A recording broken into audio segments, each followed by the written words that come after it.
السلام عليكم ورحمة الله وبركاته. قابجمتوتا في هردفتوتا خينيا إيجا أكوما دروان برامي جرو الراس انترفيو قبني رفنتي سنيف جرا أكاسوما تربي دربي انترفيو أورهان بي يوخان ميرتيازيك أغلودا قبني رفنتي تري تربي خانالي أكاسوما نيلفر هاتون يوخان مهسيني مربات nama bakka Niilfar Haatun tahee filima Orhaan kan dhufaa jiru keessatti hojjechuudhaaf deemtuudha.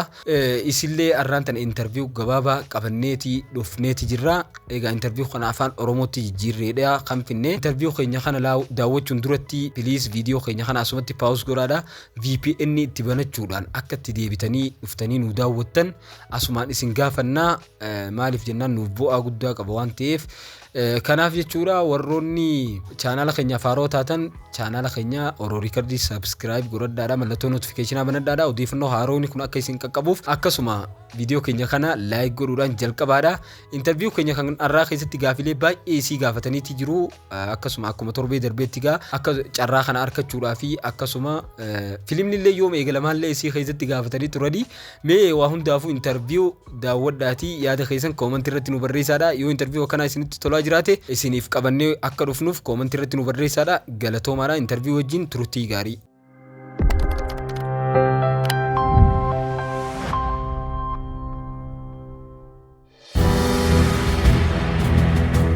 Miirri addaa gizaa filima hojjettu sitti dhagahame akkam ture?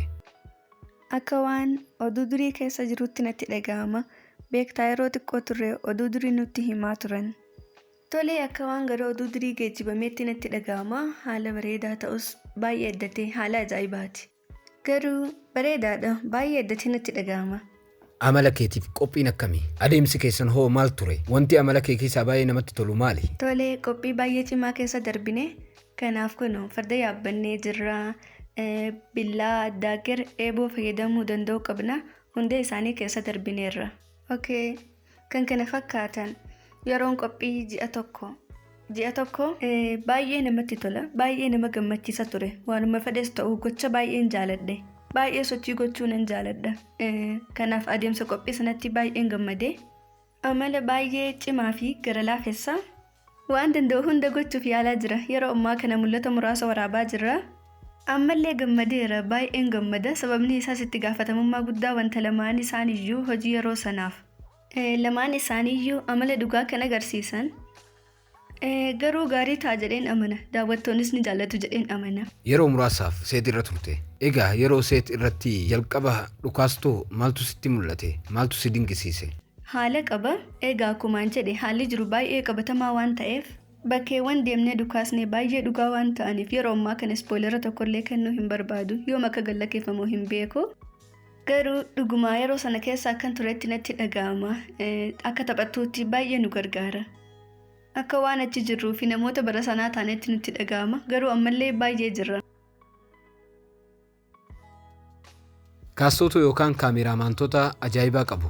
Waa isiniitoo maal jettaati? Taphataan dhuguma nama hin amansiifnedha. Garee qabna. Taphattoonni hundinuu wal caalaa gatii guddaa qabu. Hojii irratti hunda waliin haasa'uuf nan yaala. Waan tokko gochuuf nan yaala. Kun akkas ta'uu qaba moo akkas ta'uu qaba jedheen gaafadha. Muuxannoo keessan irraa fayyadamuuf yaalaa jirra. Akkumaan jedhe baay'een gammada baay'een boona. Miira bareedaadha. Bara haaraw yookaan filima haaraw kana keessatti daawwattoota keenya maaltu eeggata? Spoilera osoo hin beekin jechuuf nan yaala.